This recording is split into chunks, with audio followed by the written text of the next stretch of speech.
Hürmetli vatandaş, bugünkü leksiyalarımızı başlayımız. Leksiyada Sadaqacı Ruz, Washington'dan sözdeyimiz. Bugünkü ıslahı 2022 yıl 12. ayının 18. günü vatandaş.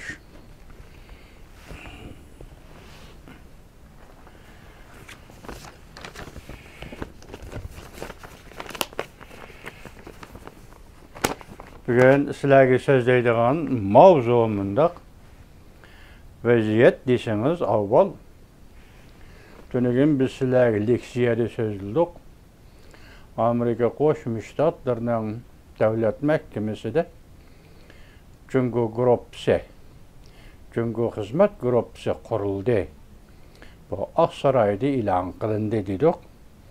Hozir bugun endi sizlarga mushu leksiyani yana qayta sözdeymen, tünügün kişi Venvi torbitinin, Cunguq Nazar torbitinin haberleriydi.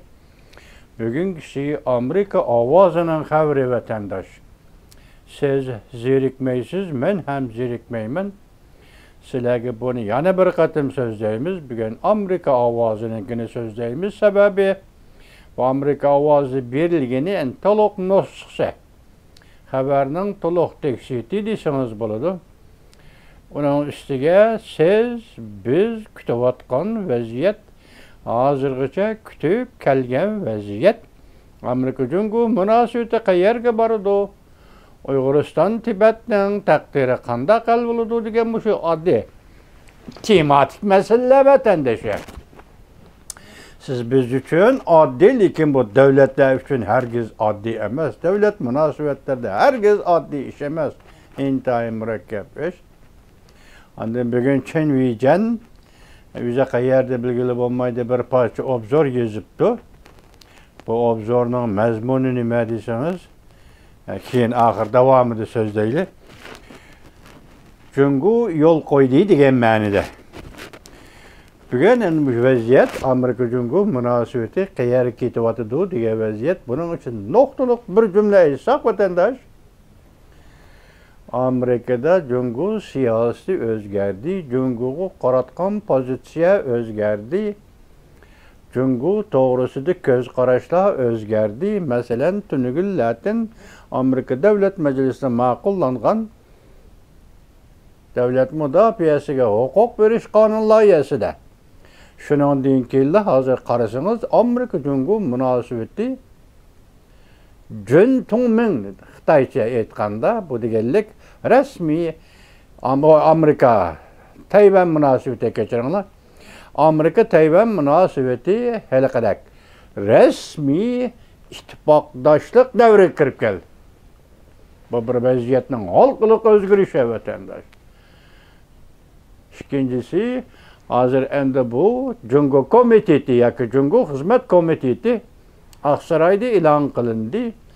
Davlat mahkamasida qurildi. Amerika Qo'shma Shtatlarining davlat mudofaasi organida ham Jungo xizmat gruppasi qurildi. Uning ustiga hozir Amerika Markaziy istixborot idorasi, ya'ni Jungyong Qinbauji Markaziy istixborot idorasi ham Jungo xizmat gruppasi qurildi.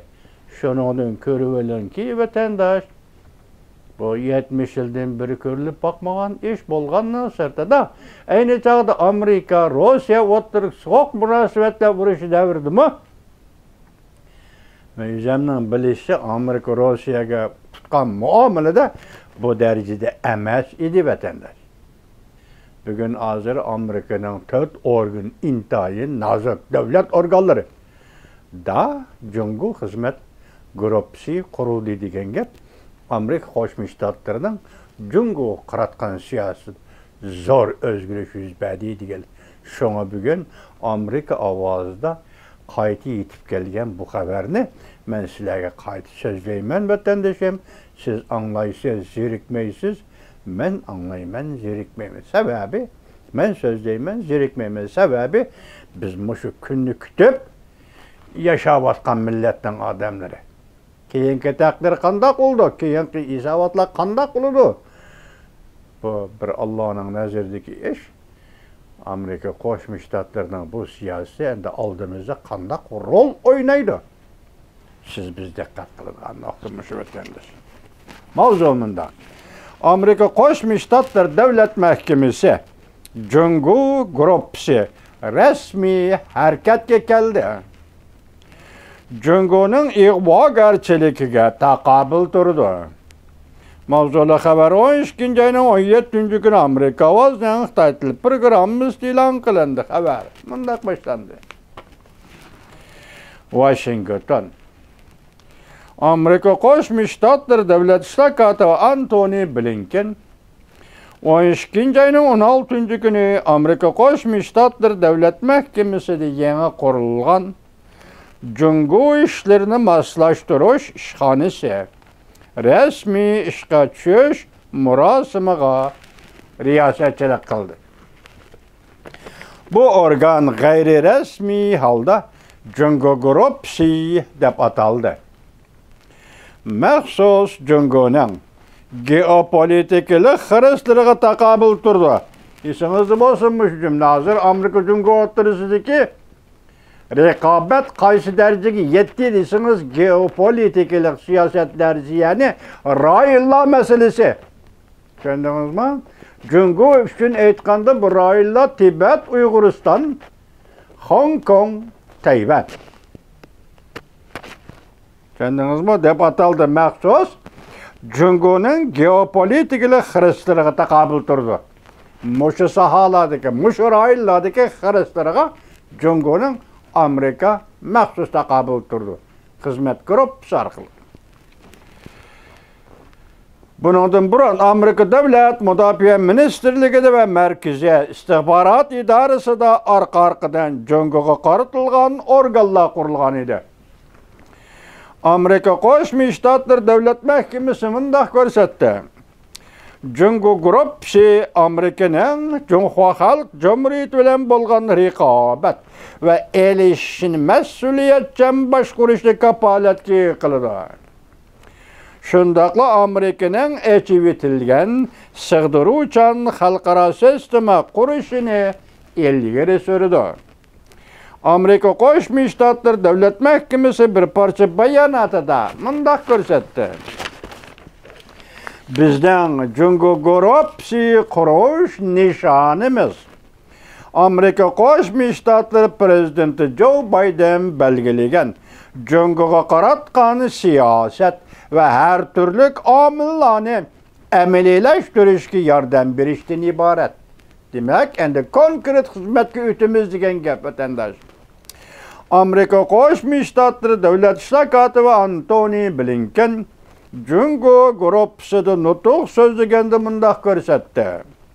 Bu organ Amerika Davlat Mahkamasidagi va mahkamaning sirtidagi Jungo masalasi mutaxassislarini bir yerga to'playdi. Ular Davlat Mahkamasida butun yer shari, boshqa rayonlardagi ishdoshlar hamda xalqaro bexatarlik, xalqaro iqtisod, xalqaro texnika, ko'p taraflik diplomatiya va strategik aloqa munosabat sohasida ishlayotgan mutaxassislar bilan birlikda mo'riga terab xizmat qiladi.